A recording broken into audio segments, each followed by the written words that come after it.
This poem is entitled Alpha Helix. It's sufficiently pretentious enough to have an epigraph by Jesper Hoffmeyer, who notes, "The basic unit of life is the sign, not the molecule." Alpha Helix. Whatever lives must also write. It must strive to leave its gorgeous mark upon the eclogues and the Georgics, already written for us by some ancestral wordsmith. It must realign each ribbon of atoms into a string of words, typing out each random letter in a stock quote spooling by us on a banner at the Bourse. It is alive because it can rebuild itself from any line of text. It must twist and twine upon itself, just as the grapevine does upon the trellis. It must writhe within the fist of physics. It must wrench itself away from all the forces that might quell it. It preserves the lessons that we learn by chance in crisis. It carries coiled within itself a clock spring which both strain and strife must teach us to unwind. We have seen its handiworks unraveled like the innards of a Rolex watch, dissected on a black satin cloth in the workshop of a murdered jeweler. It is not a tangle, it is not a knot, although it might resemble a woven cable left disheveled like a strand of diodes forgotten in some bottom drawer. It is instead the fractal globule that unkinks itself into a wreath placed upon our tomb.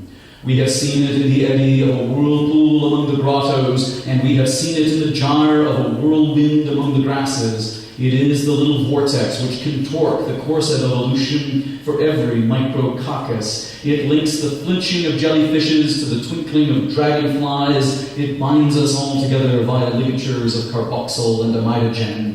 It embroiders us with error. It never regrets the wistfulness of its daydreams. It never rebukes the hellishness of its gargoyles. It is but a fuse lit long ago, its final blast delayed forever, while the primacord escorts a spark through every padlock on every doorway shut against the future. It emerges from the fluids in a bubble of merlinite, bursting forth as though by fiat to blight the entire planet. It imitates the rifling of a gun aimed at a moving target. We have seen it in the twirl of smoke from the prop wash of a biplane, tail spinning after having barrel rolled through a dogfight. We have seen it in the contrail of a Zero whose fateful kamikaze must loop the loop while he skywrites his graffiti in the clouds above his gravesite. It has printed on the sandflat a fragile epitaph of sigils cursing the tsunami. It has tattooed upon itself invisible but indelible logo glyphs too intricate to be utterable. It is compulsive like a graphomaniac, unable to make his left hand stop the chalk from drawing spirals across the drywall of his cell. It is a stack of hourglasses telling time for ballerinas who must pirouette upon their pins inside our music boxes. It conjures forth from nothingness a nightingale by reciting stray words no longer than 3 letters. It evokes the trilling of a songbird better than any ballad sung by choirs of sonneteers and serenaders. We have seen it in the jigsaw puzzle of a rose whose perfect pieces lie in scattered fragments on the steps of spiral stairs. We have seen it in the ivy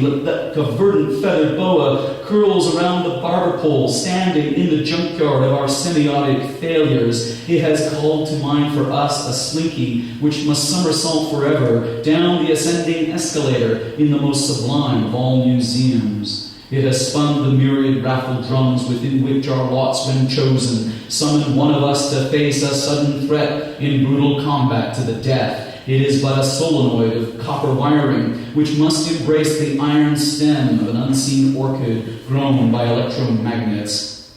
It is a feedback loop, feeding upon itself inside a quickening centrifuge. It is the wobble of a gyroscope spinning inside the satellite whose flyby orbit slingshots a golden discus toward a distant exo-moon. It burrows like a corkscrew through the plumes of whitewash in the wake of a torpedo. It zigzags wayward to our doom. It runs riot in the Von Karman streets where gusty winds can cause our hoisted telephone lines to whine like sirens in advance of a tornado. We have seen it in the twisted trusses of an extended aluminum ladder bent along its length by the ravages of a cyclone. We have seen it in the umbilicus of a waterspout, which must hula like a stream of syrup being poured into the ocean by a storm cloud. It is but a turbofan viewed through the eye-hole of a lug nut, held up like a monocle to the phenakistoscope of such a screw blade. It must build for us a giant auger, which can drill a borehole through the azoic layer of bedrock far below the depth of any buried fossil. It must delve through zones of Vishnu schist, far older than the Ammonites, now pyramidized like cogs of brass embedded in the shale. We have seen it in the swirling flight of zebra moths succumbing to the fire, and we have seen it in the twirling plunge of sable hawks nose-diving to the prey. It must plummet through a funnel which is spinning like a hypno-disc at the center of every funhouse pinwheel. It is a lathe machining offshoots of itself, all its curlicues of shaven silver, no more than spirogyra under microscopes. It is the tusk extracted from the skull of a narwhal. It is what the fakir must evoke when he plays his ragas on a flute, bewitching a duet of vipers curled around an ivory stick like ribbons on a maypole.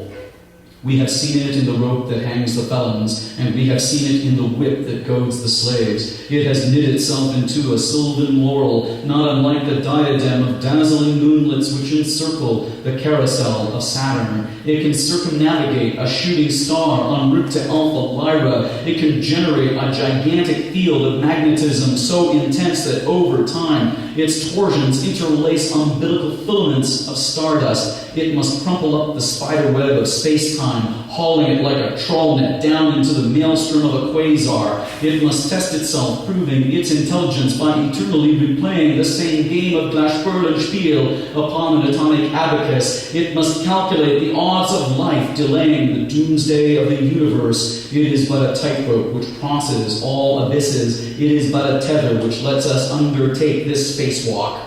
Do not be afraid when we unbraid it.